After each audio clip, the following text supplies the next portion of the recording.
Yo, what's going on? My name is Mo, and welcome to Wheel. All right, so in 2024, the new and upcoming car market is full of EVs. So if you're anything like me and you want a vehicle with a V8, then your options are fairly limited. And if you want this V8 in a car and not a truck, well, those options are even smaller. And if you want this car to have two doors, well, then good luck. And if for some strange reason you want this car to have a manual transmission, well, that's just laughable.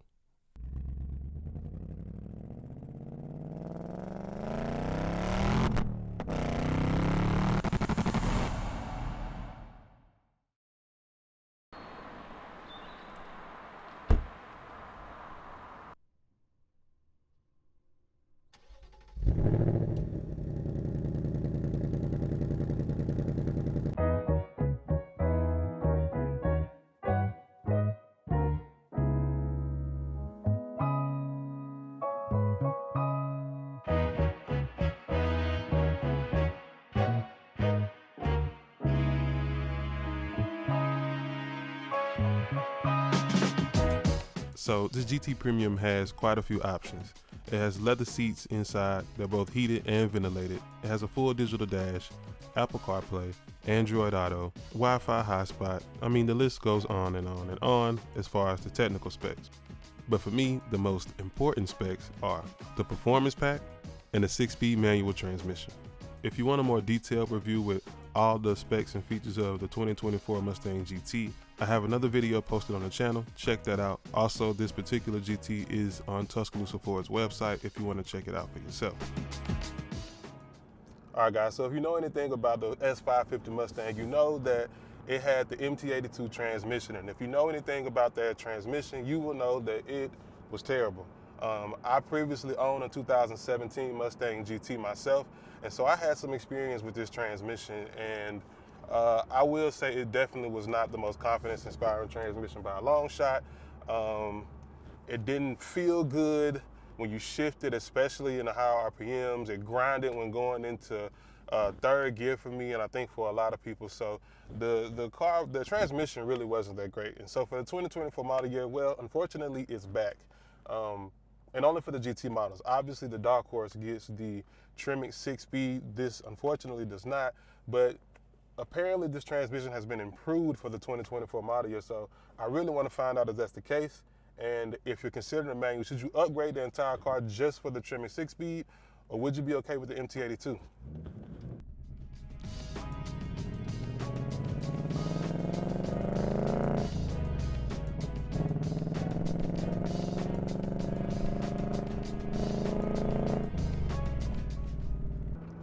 Now, off the bat, I will say, compared to the 10-speed, this is obviously a more engaging experience. And I mean, wow, that really took that turn nice.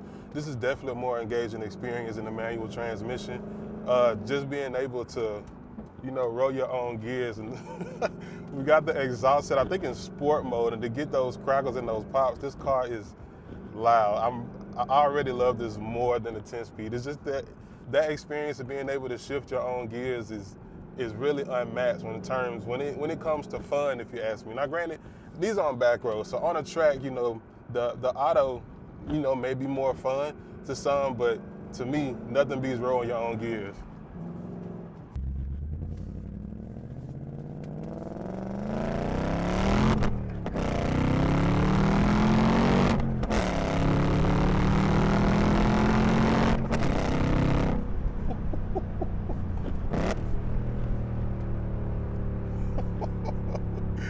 Oh man, this thing is, I love the manual, guys, I do.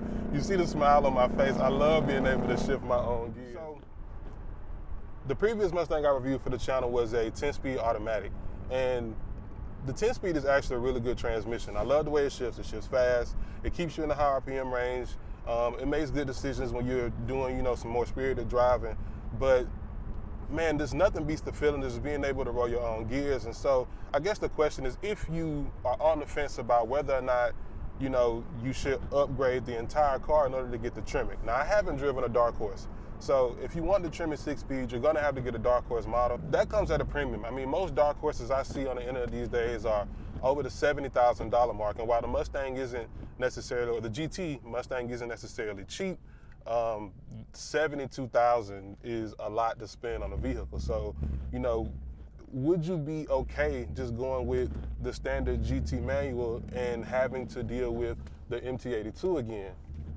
So like I said before, I previously owned a GT with an MT82, and I can tell you already it definitely feels like a better transmission. I mean, it didn't take me long to see just from first, second, and second to third shift that this manual definitely, whatever improvements they made, I don't know if it was the synchros or whatever, but whatever improvements they made to the transmission in order to get it to feel better, it definitely feels better and hopefully will last longer. Now, would I prefer the Tremec? Yes. I mean, if I'm being honest, I would have rather Ford just put the Tremec in all the GTs, and I get that would have raised the price of the manual, but to me it was a worthy option. But also you have to justify, you know, the dark horse in a sense. You know, you do already have, you know, everything you get with the dark horse, but I mean, why not push it over the top and make it the Tremec is the exclusive transmission? I mean, you had those in the, you had the Tremec in the Mach 1, you had the Tremec in the GT350. So, you know, if you want to keep that special thing going, then of course put it, you know, in a dark horse.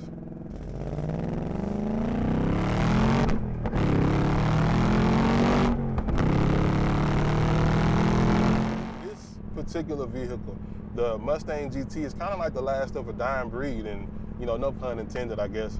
But really, I mean, honestly, there's not very many cars left on sale, brand new, that you can go and get that has this combination: 2 doors, you know, 480, close to 500 horsepower, 500 if you get a dark horse, and a manual transmission. You really just don't get that driving experience anymore. So it really is a special thing to be able to sit in one of these and to drive it, to be able to roll your own gears. And I can't really stress that enough. You really could throw out any number of reasons why you would buy the manual over the automatic or vice versa. But if you're wondering about the driving experience, then, I mean, to me, there's no other question. So here's the thing. Sadly, cars like this are all but gone. With Chevy seemingly ghosting us and the questions that still surround the new Dodge Charger, the Mustang is all we got left. But that ain't a bad thing. I mean, this car is great. It handles in the curves, it's heart-pounding in a straight line, and you can literally drive it every day. It's that comfortable and that docile. And it's not without flaw, but I'll be honest, I really couldn't find many that I think most people would complain about. One thing I didn't like is that the infotainment still takes a while to boot up. So if you live in places where it's really cold, or if it's really hot, like in the South, that's the only way to control the heat and the AC, and that can get really annoying real fast. That said, as great of a car as this is, it ain't cheap. As tested, this GT Premium was $59,000 before some deals, and that's a lot of money. So they say you gotta pay to play, and you be paying a lot to play with this. But according to Ford's CEO, we'll be able to play with this pony for years to come. Thanks for watching.